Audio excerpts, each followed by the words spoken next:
Hello, welcome. It has been a minute since you have seen my ugly face and heard my horrible voice, but I'm back with season 2, baby. Chat with a Rat, episode 12 or 1 of season 2, I guess, with Mr. Alex Boyce. Say hello. Hi, that is Sir Mr. Alex Boyce to you. How dare you? Yes. I will start off by asking you the same question I ask everyone first. 8 inches. Exactly. How long have you been doing comedy for? 3.5 years. I started in November 22nd, 2018. Was the first time I did stand-up. And I've done it pretty much every week since then, other than the pandemic. So November it'll be 4 years. Okay. So I should be a lot fucking better. And did you start in Florida? Yeah, McCurdy's Comedy Theater in Sarasota. Have you been there yet? No. That's a place you were talking about going to not too long ago, right? Yeah, they do their open mic at 9 on Thursdays, and it's fucking great. That's the first time I did stand up. You said it's in Sarasota? Yeah, right in downtown. It's a great location, great theater.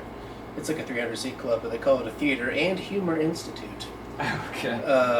But I saw Louis C.K. there in 2019, like right in the midst of him being canceled. Oh yeah. And I mean, he was doing like theaters and stadiums and shit, and here he is at a 300-seat club in Sarasota, Florida. Yeah. And I was in the front row, middle seat, like as far away from him as I am with you right now, and I fucking died for an hour. That's great. Some of the funniest stand-up I've ever seen. But yeah, I started there, and I did their open mic bi-weekly for a year and a half before the pandemic started. Is that where you used to live? When I started, I lived in Sarasota. Okay. And then I quit my job. Well, before I started, I quit my job, did some open mics after that, and then I moved in with my parents shortly after I did my first couple open mics. Okay. And are they in Lakeland? My parents they're in Northport. Oh, okay. Which is like... So how'd you end up here in Lakeland? It's chasing tail, dude. Chasing, I mean, you've met my girlfriend Angelica before. She and we met like a year and a half, 2 years before we started dating, so we've been friends for a while. Okay. Like fingering each other and stuff. Right.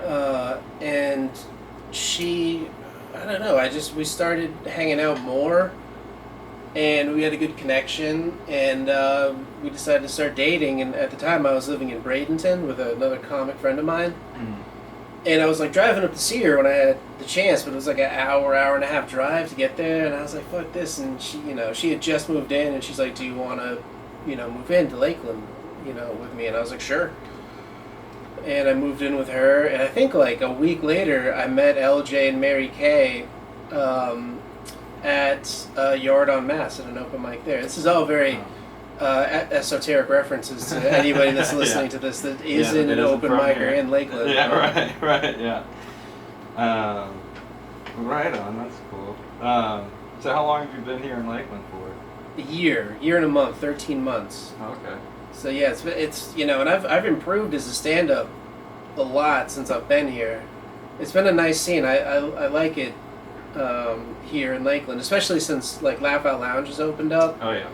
That's been such a great like anchor club for like all of us to like get great time, at the open mic and hosting and working the sound and guest spots and all that shit that Mike throws at us, which is like really, really useful. I remember the first time I drove out there to Laugh Out Lounge, because it's like a 45-minute drive from where I live, and I remember driving there and like thinking to myself, I don't think I'm ever gonna come to this club again, like, because the drive just sucked so bad. Like I was like, this sucks. Like, but then after I went to that night and it was like awesome, I was like, oh, well, now I work there, so I drive there like 4 or 5 times a week, so But yeah, I remember the first time driving out there, like thinking to myself, like, this is probably the last time I'm ever driving out there. It just sucks. This drive's terrible. It's the best open mic I've ever been to, other than the Laugh-In Comedy Cafe, which is in Fort Myers. You've ever been there before? No. That was the I think third. I've only been to Fort I've Myers ever been. one time in my whole life. Oh, it's gorgeous. No, it's a shitty place, I but think I went there once. it's pretty shitty. But the Laugh-In's a great club. It's like a 120 person club, and they would do a mic every month, once a month, and it would be that was like a 120, 130, and it would be packed like pretty much every month. Like there'd be a lot of times where the open mic would be packed, which was amazing. But Laugh Out Lounge is like that up here, which is like so great to have that quality kind of stage time, even if it's just for 5 minutes. Yeah. You know, for us to experience, because a lot of times it's open mics are a fucking nightmare. Yeah. I've thought about this before. Like if I like started over, like and lost all my like comedy skills to like third grade level that I've reached as a Right. comedian, if I lost even all the little bit that I've gained, I don't know if I could go through the open mics again because it fucking sucks. I don't know if I would have what it takes to like drive 2 hours to bomb at a bar in the middle of nowhere in fucking like East Tampa and then drive 2 hours back home.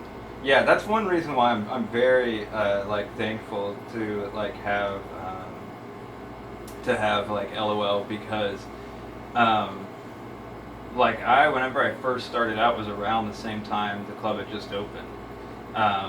So I like went to like, I don't think I went to their very first open mic, but I think I was at like maybe like the second one or something like that. Like shortly after that, you know, they hadn't been doing very many. So other than doing Pink Piano like once or twice, LOL was like my first experience of doing an open mic. So I was like, oh, this is pretty cool, you know. And then then like people were like, oh, we're going out to Tampa, we're going out to St. Pete, wherever else, you know, to do this open mic, Ybor, you know, whatever, do this open mic. Do you want to come do this mic or whatever? And I'd be like, yeah. And I was thinking like, oh, this is gonna be like way bigger than the one in Winter Haven, you know, like Tampa's the big time. Yeah, this is out, and Ybor, it's gonna be huge, you know. And then like you go out there and it's like, oh, never mind. It's just dog shit. Yeah. It's just so Even shitty. I will say, and demoralizing. Yeah, there have been a couple good ones that I've went to out there. They're like, and apparently this isn't everyone's experience. Apparently, because I've had other comedians tell me like, no, that's not how it was for me. But the night that we all went out to Spitfire, me and LJ and Art went out to Spitfire. It was great. Yeah, you guys said that was dope. It was awesome. Yeah, that I haven't been in like a month and a half, pretty much since I started working full time. But yeah, that room was fucking dope. That when there were people that would show up. Yeah, you know, see, that's what I've heard. Space. Like, so I guess sometimes not very many people come. Yeah, the or night all we went, there was a comics lot or of whatever. people. It was great. Yeah, I remember LJ said it was really nice. It was a good experience for you guys. Yeah. But yeah, you know, it's Monday when my friend Michael Jokums used to run a little showcase room downtown St. Pete called McDenton's, and you could do McDenton's, then hit Spitfire, then hit Dharma, a Kava Lounge, which is a little north of there, and get like 30 minutes of stand up in a night. Yeah. On a Monday night, you know? Right. And all three would, I remember one of the best nights of my fucking life, not even just like doing stand up, but just like as a human being, was the first time I did those three. In a night. I started at McDenton's and there was a great crowd, and I like had a couple beers, had a fun set, shot over to Spitfire's, completely packed, and I like walked in. It was fucking great. Like I walked in right as like, and as I asked somebody to throw me on the list, right as I walked in right as the guy before me was getting off, and I didn't know that, so I just walked in, stood there for like 30 seconds, and then the host called my name. I just jumped on stage. That was perfect. Fucking rocked it. Had a great set. It was packed. There was a shitload of people there. Yeah. Got off stage, got in my car, went up to Dharma. There was a shitload of people there, and just had a fun time doing. I think it was they let you do like 15. Yeah. There, and like I remember driving home thinking like that might have been the best night of my life. That was fucking dope as shit. That's awesome. Yeah, but it's like it's very quaint compared to like New York comics that do like 6-7 sets at real clubs every night, like 15 minutes in front of a packed house at Caroline's or Gotham or whatever, right? Yeah, the Comedy Cellar. But still, it's those. I mean, I don't know about you, but I feel like stand-up is one of those things that gives me like this sort of autonomy that I can't find in regular life with like a job or most relationships I have. It gives me this like purpose and direction and this thing I'm in control of. Nobody's making me show up for these stupid ass fucking open mics other than myself. Absolutely. Some dumbass new idea that I have. For sure. And it's like it's similar but also so different to like growing up, like most of my life I was in bands, like from the time I was like 16 probably till I was like 30. I was in like always like in some sort of band. So like classical jazz bands? Yeah. Country western. No. But I usually was like the singer in most of them, but I played bass in a couple also. And like doing that, like I loved it, like being on stage, especially like whenever you're the front man of a band, whatever, it feels like you have a little bit more control. You're the one talking to the crowd, and stuff, Yeah. So, and it was just like a great feeling. I loved doing that. And comedy is similar in a way because, I'm still on stage and it's like, like I'm out there performing and I've always loved doing that. But like you were saying, with stand-up comedy, it's just you. You're the only one in control. You don't have to run anything by any other bandmates or other team members or anything like that. It's like what you come up with, the way you do it, whatever you decide to do, that's what you do. Yeah, it's like whatever episode of Kill Tony you last saw, you do that. You just take like 8 of those jokes and do them on stage. Some people do. Some people do that. It's easier, dude. I'm not fucking writing jokes. It's hard as shit. Unfortunately, but like, some people do. Musicians are like, they look way cooler though. That's the thing with like musicians. Like they're like doing a thing. They're like playing a thing. So it looks. A stand-up comedians just fucking talk, and anybody can do that. Yeah. Well, anyone can do it, but not everyone can be good at it. Yeah, the Jews. I know what you mean. Wink, wink. Well, it's nice having you. You got canceled, motherfucker. You got fucking canceled. It's all over, dude. But musician, like I've been playing guitar and bass since I was 11, so like over 20 years. I'm 78 years old. And I've done like a little bit of like playing live with like me and a friend, like 2 guitars. There's only like just me and a guitar, like open mics. I did a couple up in New Hampshire. Yeah. And I can't speak for everybody, but I definitely feel cooler like doing live music than live comedy. Like live comedy feels like, I don't know, it does feel cool, but I don't know, something about like just musicians is like cooler to watch. Well, yeah, I guess so. I guess, I don't know. I never really looked at it at like in that term, like that way, like which one was cooler or whatever. Well, I've heard comedians and musicians on like listening to podcasts and shit talk about this, that like the comedians envy musicians because they like look cool as shit, and musicians envy comedians because they find it very hard to wrap their mind around doing it. Yeah, just being alone on stage. I'll say, and maybe that's why I don't look at it so much like that. Because I was in bands for so long or whatever, played music for so long, and I envied comedians a lot. Like especially like I dated somebody for a while that was really into comedy, and we would watch comedy all the time, and I would always be like, man, dude, like I wish I had the guts to do that. Yeah, exactly. And I never did. Like, and I anyone could get on stage and play music with a band. Yeah. I mean, it's probably harder if you're just a one guy doing it, maybe. Like if you're like an acoustic guy singing or whatever, probably takes some courage to do that. But anyone can get on stage and play music with a band. But to have the guts to get up there and tell jokes that you wrote to people you don't know and hope that they laugh at them, that takes courage, that takes guts. Yeah, and I think musicians see that and they're like, oh fuck, like what we do is not nearly as brave as what comedians do. But if you're not somebody who's like perform live or whatever, if you're just consuming the art as an entertainment product, then you're not thinking of it of like, oh my god, it takes so much balls to go up to do stand-up. Because, you know, if you're good at stand-up, you're supposed to make it look comfortable and easy. And that's like I was saying earlier, that's why I fuck around at playing piano and just do, you know, talk about crazy shit.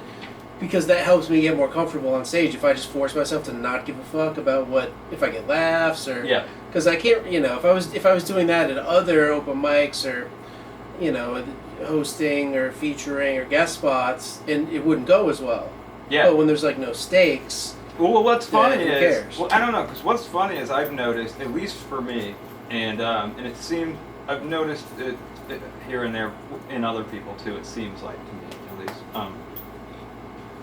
Seems like whenever you don't care, or you know, if you're getting laughs, you don't like you just go up there and you're like, hey, I don't really care, I'm just gonna do my thing, you know, or whatever. You do better, and whenever you put too much pressure on yourself, start to worry or whatever, that's when you start sucking. And I've done it several times, you know, like I'll be like... dude, I did it for 2 years straight of just fucking bombing horribly for 2 years because I would be so nervous before I'd be going on stage and stuff. Like, oh my god, I hope I do good. Oh, it's gonna suck if I don't do good, and just really caring about the audience reaction. It took me until maybe like a year and a half ago to finally... Yes, you know what it was? It was the pandemic. But after the pandemic happened, I realized, like, oh, why am I letting other open micers make me feel shitty? Like, I want their approval. Right. Like, I need to drop that and just do this for me and, like, just grow as a comic and just try to get better every time I get on stage. And that took a lot of pressure off. I still get nervous, but I don't care about what other comedians think of my jokes. Right.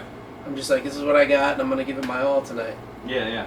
And, I mean, and that's the best way to do it is like, because, you know, And drunk, for sure. Yeah, drunk, yeah. I've done both things, though. I've worried too much and done bad because I was too worried, too stressed out or whatever. And then just, like, ended up, like, not choking on stage, but, like, just not doing as well as I would have, like being obviously nervous, you know, on stage. Yeah, well, like the audience can smell your energy from a mile away. They can just read it on your face, like the little micro muscle movements in your cheeks and just your whole vibe. They can read it, and you know they can tell if you look like you're having fun or if you look like you're nervous. Yeah.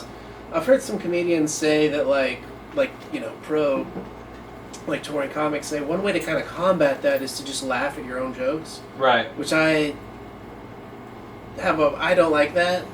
Yeah. It feels like, you know, a little cornball to me to like laugh at your own punchlines, but I've heard comedians say like if you just force yourself to laugh at your own shit on stage a little bit, like laugh along with the audience, it can loosen you up. I've seen people do that and it works for them, like makes it work. I've seen people make it work, and then I've seen people do it where it seems just super cringy. Because you can't laugh in an anxious way either.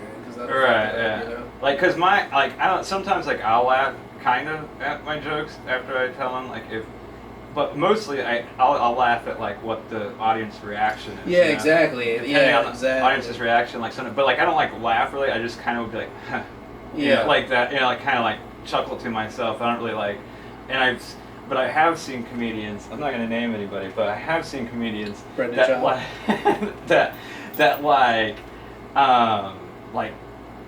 it's like super forced fake laughter, you know, and it just comes off so cringy. It's awful. It's horrible. You can kind of tell it's like a.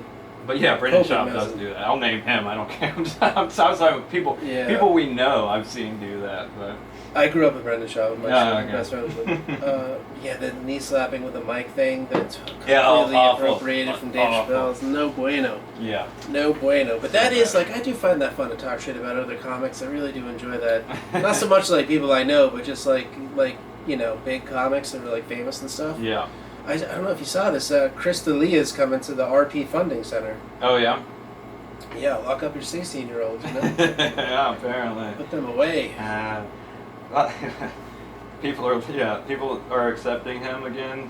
They're allowing him to go back. Yeah, on. he's been on. He's been like the third mic on the King and the Sting podcast. I don't know if you're plugged into the whole LA podcasting Yeah, I watched a universe. little bit here and there. I watched it for about a year, and I think Theo Vaughn is very funny. I think he's a really good podcaster. And a good comic, although the two specials he has on Netflix I felt like didn't really capture how fucking hilarious he is. They're kind of like okay, but like I don't know if I watched either one of those, to be honest with you. yeah, they didn't. I didn't think they were as funny as he is. Yeah, I've seen he is like sometimes he's really funny, in my opinion. Like sometimes I'll see him do some stuff and it's like really funny, and then sometimes whenever I'm watching, I'm just like, all right. Like Yeah, I don't know. yeah. Like I don't know. Oh, for sure. Yeah, I mean, you'd have to be out of your mind to be like hilarious all the time on if you're a podcaster. Yeah, for sure. But that's what I'm saying. Like, I mean, anybody, they're not going to be hilarious all the time, except for us, obviously. But Yeah, exactly. those other fucking assholes. They wish they could be like us. That reminds me of a joke. God damn it! I always say joke. It reminds me of a question I was going to ask you. What you were just saying about liking to talk shit about comedians. Who is the worst comedian in Lakeland? LJ, for sure. Got you, bitch. Yeah. That's what he gets for talking shit about us earlier. Yeah. I literally just wrote in here down like I got a bunch of questions, and then one of them just says LJ is a bitch because fuck you, LJ. Well, I don't know if he told you, but he accepted the guest spot at Winter Circle. Yeah. So I was very proud of him. I was a little proud of LJ for stepping through the fear and taking that guest spot. Yeah, good for him. He better not fucking up though. Yeah. He will. No. I hope he does do well. Also, I'm sure he'll crush it. He'll do fine, I'm sure. I was gonna ask you though, what's a famous comedian that you absolutely cannot stand? There's two, but not for the reasons you might think, and it's not because of their jokes, because both of them, I think their jokes are really good. It's the delivery and just the sound of their voices is like nails on a chalkboard to me, and it's John Mulaney, Okay. Sebastian Maniscalco, Okay. which are two, great comics. Yeah. Excellent performers. Like great stage presence. I mean, Sebastian Maniscalco, he's almost like Michael Jackson up there with his moves. He's so like smooth and fluid, but and his jokes are, great. Excellent storyteller. Same with John Mulaney. Excellent storyteller. Great jokes. I just can't fucking stand Their voices. Yeah, like John Mulaney it's so like showbiz, like kid show businessy. Like, and then we went to the party, and boy, it was crazy. I'm like, ugh. Yeah. It's hilarious, and Sebastian Maniscalco was just too Italian. We got lasagna. Every syllable is just Italianized to like the 9th degree, and it's I've yet to be able to sit through an entire special of either of theirs because that shit has to be hammed up too. There's no way they actually talk about Oh, for sure. Yeah, for sure. Yeah, Sebastian Maniscalco, I've heard him on some podcasts. He does have like an accent, but he definitely an Italian accent, but he definitely kicks it up. Yeah. For the performance sure. part of it. And again, excellent performer. His jokes are great.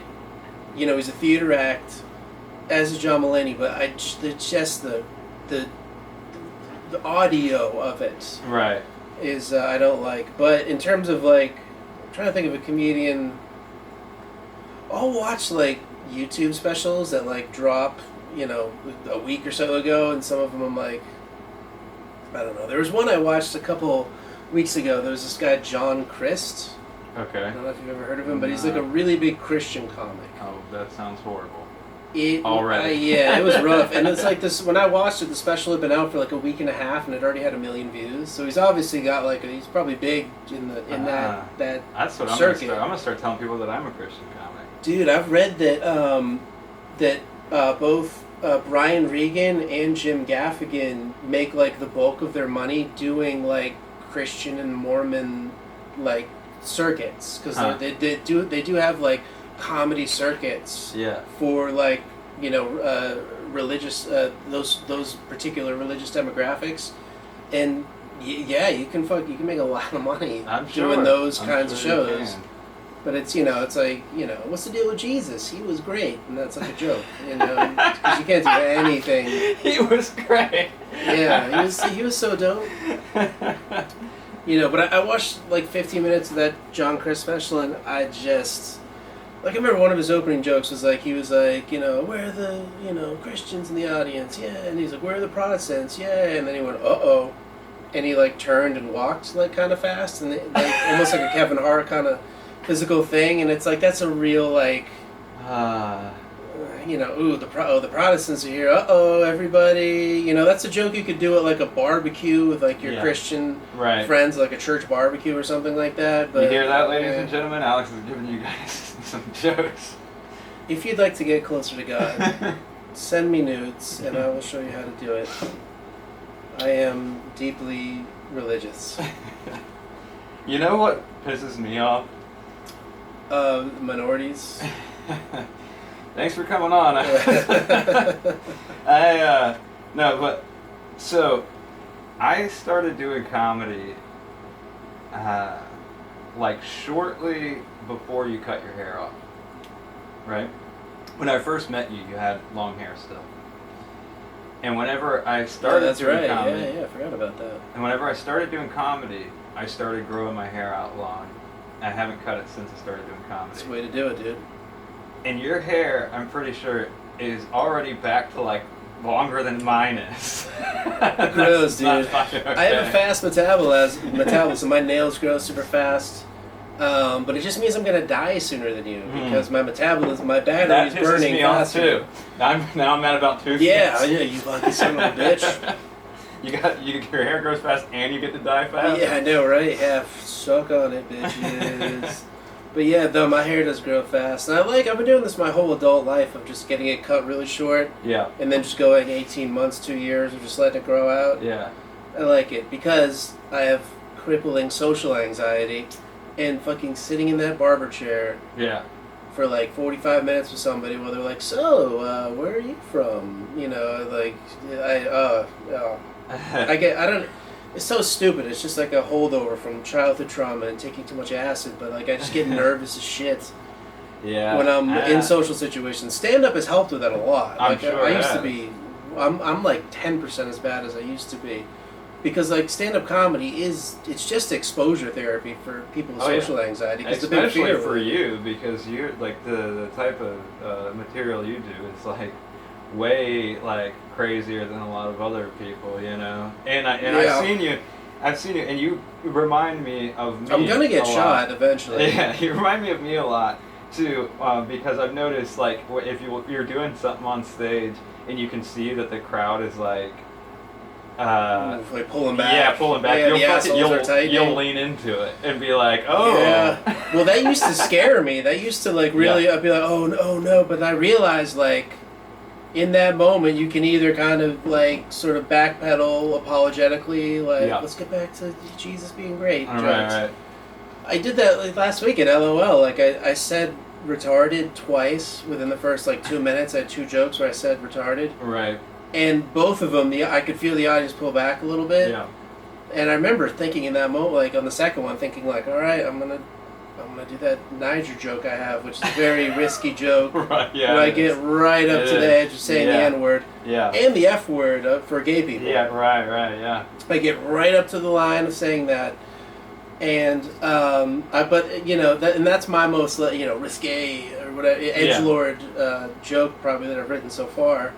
But in that moment, I was like, "Fuck it, this. I have to go further." Yeah. Because I've created all this tension. Yeah. Let's try to release it by creating more tension and then a punchline and then get to the payoff. Yeah. Exactly, because it's also I don't know about you, but I found in those moments like when you create that tension, you have to pop it with a laugh somehow. Exactly. Whether it's crowd work or a quick little thing in the moment or doing another joke that crushes. Yeah, and that,